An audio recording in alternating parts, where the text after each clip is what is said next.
Hello and welcome to this week's Knife in the Back, Axe in the Head rumour mill, where we're rounding up 7 reasons to be terrified about Dark Souls 2.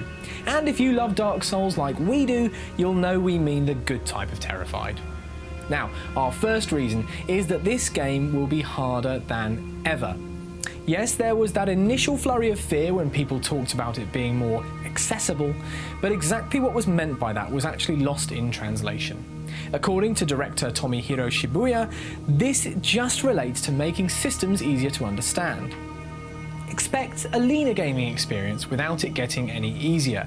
Specifically, the backtracking present in Dark Souls will be scaled down, ideally without the core experience being affected. Director Yui Tanimura has also said that he has no intent to make the game any easier, and there will be no easy mode. The previous games have come as something of a badge of honour for those brave enough to complete them, and there's nothing to suggest that Dark Souls 2 will be any different. The second reason is that Dark Souls 2 will always treat you fairly. Now, this doesn't mean that it won't occasionally drop barrels on you from above or melt bridges while you're halfway across them, but at the risk of sounding like a suspiciously cruel Victorian schoolmaster, the intention is always to teach, not punish. This works on another level too. Going rigidly against the grain of modern games, Dark Souls 2 will not have DLC weapons and items. So, if you want the Dark Souls 2 equivalent of the Drake Sword, by God, you're going to have to go out and find it for yourselves. It's fair to say that From Software want your time, not just your money.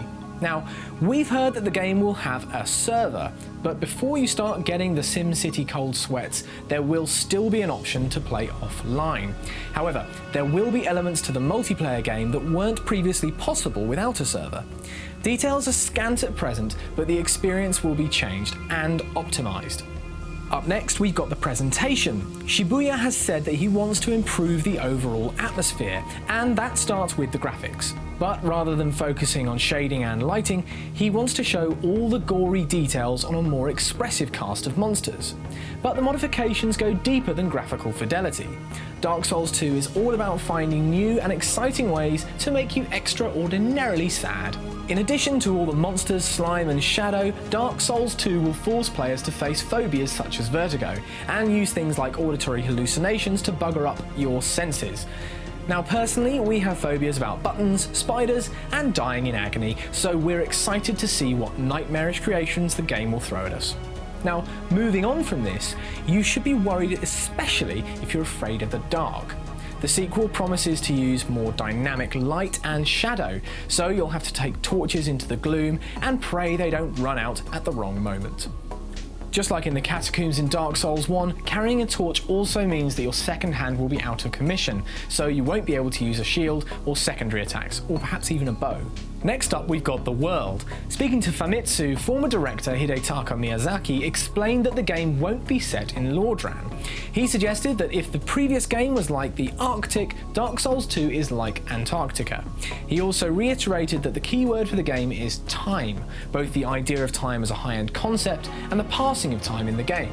Now, this suggests perhaps we'll see a dynamic day-night cycle, an especially compelling argument when you consider the newly revamped lighting system we mentioned before. What's the one thing worse than fighting the Taurus demon? Fighting him at night. In terms of size, it'll be a slightly larger Painscape of misery than it was last time, but it won't be open world. The original map style of Dark Souls returns, so you'll still get that tentative feel of exploring a new area full of monsters with new ways to kill you dead. And if you don't want that, I'm not sure we can be friends anymore. At number 5, we have the team, and while things have changed, From Software has certainly taken an if it ain't broke, don't fix it attitude. Former director Hidetaka Miyazaki is still on board as supervisor, so it'll still be nails hard, and he's got nothing but glowing things to say about the new head honchos. Although there's a brand new hero, new story and a new world, there's much here that's familiar. Your character will still be carrying an affliction, and you still have to go on a long, grueling journey to cure yourself. The intention is still to let the story grow organically, without any forced, heavy gauntleted storytelling. In 6th place, we've got enemies. Now this time around they'll be smarter, more persistent, and even tougher. As we saw in the preview gameplay, your new foes react dynamically to your moves. Sneak behind them and there's a chance they could fall backwards and flatten you. The level structure has also been altered so you'll no longer have that soft comfort blanket of familiarity. You should expect to encounter the boss at any time during the level, not just the end. Intriguingly, bosses can also be defeated before the traditional boss encounter moment, much like the end boss fight in Metal Gear Solid 3. As ever, the mantra with Dark Souls 2 is to expect the unexpected. Now with this in mind, there are far more traps in the sequel. We've seen a level that has almost no enemy NPCs whatsoever, just endless bone-shattering, skin-flaying traps. And as ever, the intent here is not to unfairly brutalise players. Well, maybe a little bit, but instead to force an understanding of exactly why they died. And finally, we've got the surprising inclusion of vehicles.